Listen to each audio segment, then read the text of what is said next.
तेरे पति के शव को कोई खा जाएगा। ना ना, बढ़ के पेड़ के नीचे छोड़ कर आया। क्या चाहिए तुझको? क्या दूं मैं तुझको? कुछ मांग ले मुझसे। सावित्री कहती है, क्या दोगे आप? मेरे पति के प्राण दे दो बस, वापिस, और कुछ नहीं चाहिए।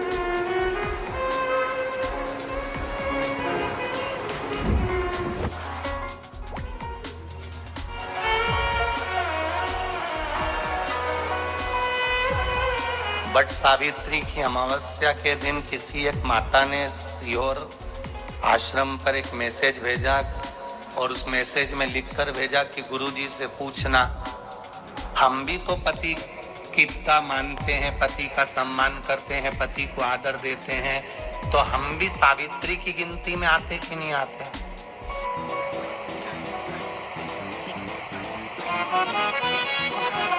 तो सीहोर से मैसेज आया कि गुरुजी वो ऐसा ऐसा पूछा गया है, आप बताओ क्या कहना है। हमने कहा कह दो, जब बट सावित्री आती है तभी तुम पति को प्रणाम करती हो, जब दिवाली आती है तब पति को प्रणाम करती हो, जब करवा चौथ आती है तभी चलनी में मुंह देखती हो, बाकी के समय तो तुम जूड़ा बांध के ऐसी बोलती हो कि पति थर थर कांपता।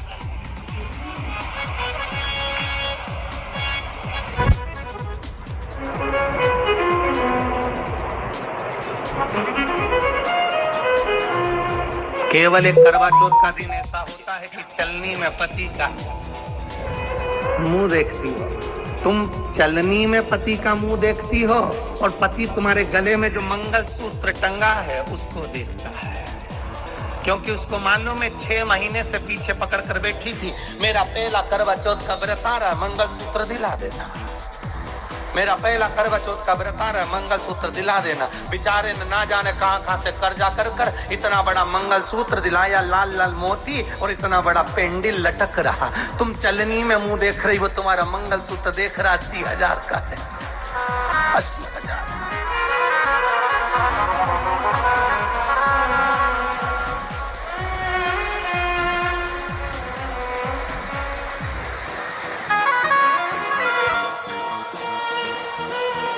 16 श्रृंगार में नारी के हाथ की चूड़ी का कलर अलग हो सकता है, चूड़ी की डिजाइन अलग हो सकती है, चूड़ी अलग हो सकती है, चूड़ी महंगी सस्ती हो सकती है, मंगलसूत्र की कीमत ऊंची नीची हो सकती है, पांव की बिछुड़ी की कीमत ऊंची नीची हो सकती है, कान के कुंडल की कीमत ऊंची नीची हो सकती है।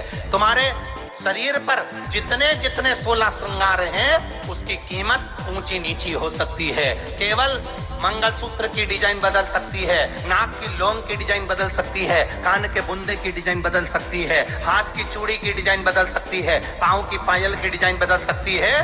केवल नारी के 16 श्रृंगार में एक श्रृंगार ऐसा है जिसकी कीमत जो पहले थी वही कीमत आज तक है और उसकी डिजाइन आज तक नहीं बदली, वो मांग का सिंदूर है। एक जैसी डिजाइन है और एक जैसी कीमत है।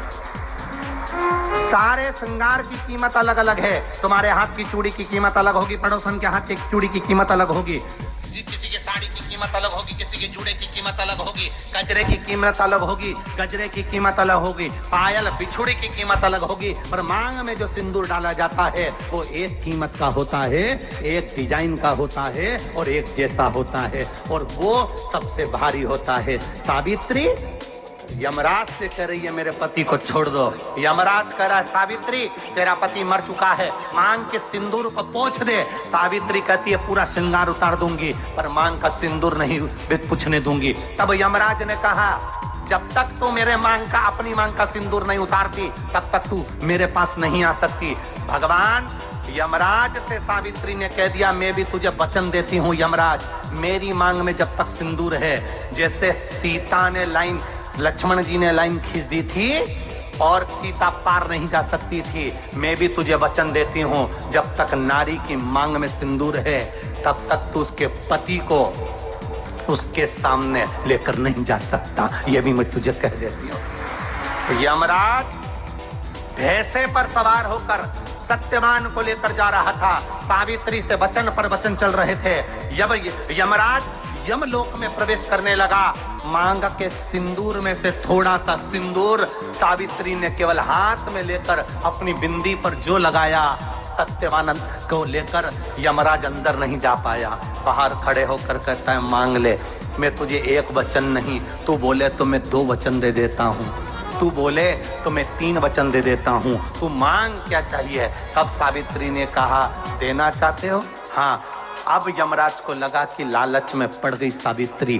तब कहा, पहला वचन दीजिए, मेरे अंधे सास ससुर के नेत्र वापिस सजाएं। यमराज ने कहा, तथास्तु। दूसरा वचन दीजिए, मेरे सास ससुर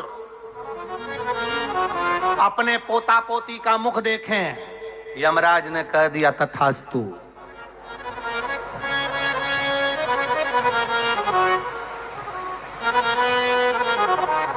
जाओ। यमराज जाने लगे, फिर आग जलने लगी। कहने लगे, अब मैं अंदर क्यों नहीं जा पा रहा हूं।